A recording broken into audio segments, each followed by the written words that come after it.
ओम नमः शिवाय। रहीमन निज संपत्ति बिन कोई ना विपत्ति सहाय। अब बिन पानी ज्यों जलज को नहीं रवि सके बचाए। कहने का मतलब है कि बिना संपत्ति के आपका इस जीवन में कोई भी साथी नहीं है। जिस प्रकार से कमल के फूल के सच्चे मित्र सूर्य देवता हैं, लेकिन बिना पानी के सूर्य देवता भी कमल को सूखने से बचा नहीं सकते हैं। तो ये चीज़ आप हमेशा मन में रखिए कि बिना संपत्ति के आपका इस जीवन में कुछ नहीं होना। बिना संपत्ति और पैसे के सब कुछ असंभव हो जाएगा। और जो कुंभ राशि है वह असंभव को संभव बनाने वाली ही राशि है। असंभव को संभव कैसे बनाने वाली राशि है? आपको मालूम है कि कुंभ माने घड़ा, और घड़े में क्या है? घड़े से कोई व्यक्ति कुछ फेंक रहा है पानी की धार। वास्तव में कहने का तात्पर्य है कि उस कुंभ में अमृत है, और उसी अमृत को राहु देव पी करके अमर हो गए थे। तो अमृत को पीना एक प्रकार से असंभव को संभव बनाने ही जैसा था। तो अगर आज के युग में आप देखें ना, तो अमृत का तात्पर्य वो अमृत नहीं है जो किसी युग में मिला करता था। आज के युग में आपको व्यवहारिक बनना पड़ेगा, और अमृत का तात्पर्य पैसे और संपत्ति से है। अमृत का तात्पर्य यहाँ पर संपत्ति, पैसे, धन से है।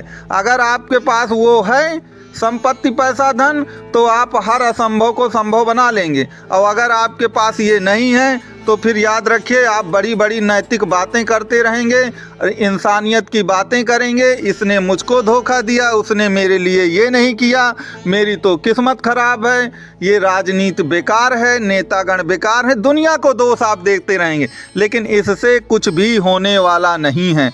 तो मित्रों, आज के इस वीडियो में मैं आपको ये बताऊंगा कि कुंभ राशि में असली ताकत क्या है, और यदि आप कुंभ राशि के हैं तो आपको अमीर बनने के लिए, धनी बनने के लिए, अमृत पान करने के लिए क्या क्या करना पड़ेगा। तो आप इस वीडियो को अंतिम तक देखने का कष्ट करें। अगर आपको वीडियो पसंद आए तो उसको लाइक, शेयर, सब्सक्राइब जरूर करिएगा। और कुंडली से संबंधित आपका कोई भी प्रश्न हो तो नंबर दिया गया है, आप इसमें कॉल भी कर सकते हैं, आप इसमें व्हाट्सएप भी कर सकते हैं।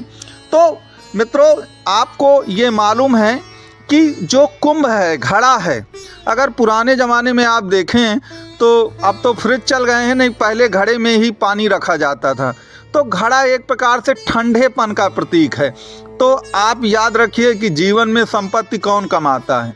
जो धैर्यवान है, गंभीर है, ठंडा, अर्थात ठंडे का तात्पर्य धैर्यवान और गंभीर व्यक्ति से है। ऐसा व्यक्ति जो बहुत जल्दी हाइपर ना होता हो, अपना धैर्य खो ना देता हो, उससे संबंधित इस शब्द के चिन्ह को आप याद रखिए।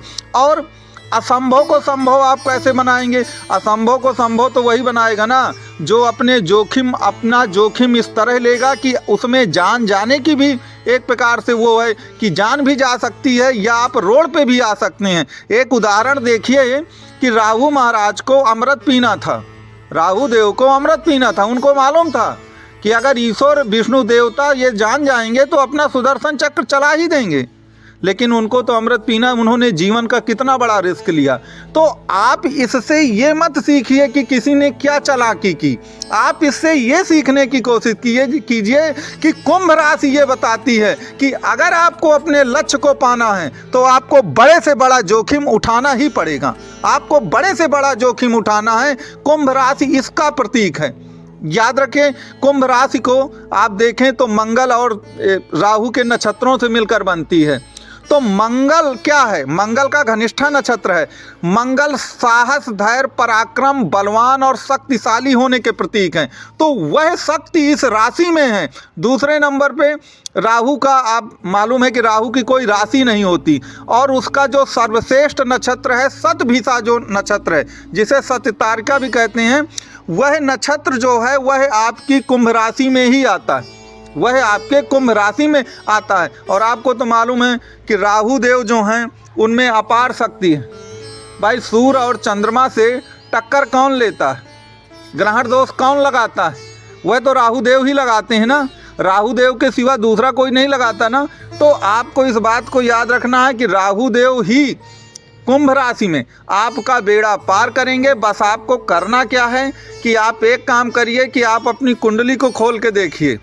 कि वास्तव में राहु देव क्या कर रहे हैं, कहाँ पर विराजमान है आपकी कुंडली में।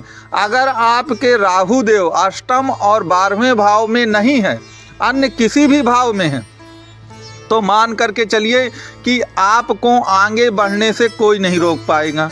अब मान लीजिए कि कुछ लोगों के वो 12वें भाव में भी हो सकते हैं, तो देखिए 12वां भाव विदेश भाव है, 12वां भाव विदेश भाव है और राहु देव को वायु तत्व माना गया है। तो आप समझ सकते हैं कि अगर आपको सफल होना है और आपके 12वें भाव में राहु हैं, 12वां भाव अपव्यय नुकसान का, तो आपको कुल मिलाकर के बाहर विदेश की ओर जाना चाहिए। आपकी किस्मत भी खुलेगी, आपको पैसा भी मिलेगा। लेकिन बस एक चीज़ हमेशा याद रखिएगा कि 12वें भाव को जेल खाना, पागल खाना, दवा खाना, वीराना भी कहते हैं। तो आपको इलीगल रूप से कुछ भी ऐसे काम नहीं करने हैं जिससे आपको इस प्रकार की दिक्कतों का सामना करना पड़े। तो पहला रूल तो ये याद रखिए कि आप असंभव को संभव तभी बना पाएंगे जब राहु देव के चरण कमलों पर आप चलेंगे और राहु देव जैसा रिस्क लेने की क्षमता होगी। और राहु देव कटा हुआ सर है, तो राहु देव कभी बैठते नहीं, आराम नहीं करते जब तक अपने लक्ष्य को पा नहीं जाते। तो आपको वैसी ही स्पिरिट दिखानी पड़ेगी। अगर आप उस तरह की स्पिरिट नहीं दिखाते हैं तो देखिए, वैसे भी ये शनि की राशि है और शनि कर्म कारक ग्रह हैं, शनि बहुत अनुशासित हैं, शनि बहुत कर्मनिष्ठ हैं। तो अगर आप ये सोचें कि आपकी किस्मत खुल जाएगी और आपको किस्मत से सब मिल जाना है, तो इस तरह की अगर आप भावनाएं रखते हैं तो उन भावनाओं का बहुत फ़ायदा आपको नहीं मिलने वाला है। इस बात को आपको एक प्रकार से याद रखना चाहिए।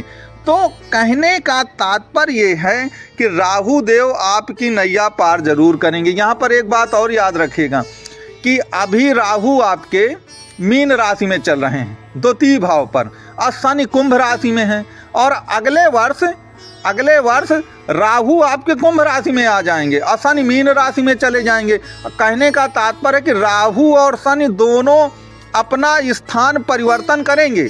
राहु के स्थान पर शनि आ जाएंगे अगले वर्ष मार्च से, और राहु जो है शनि के स्थान पर आ जाएंगे 2025 के 29 मार्च से।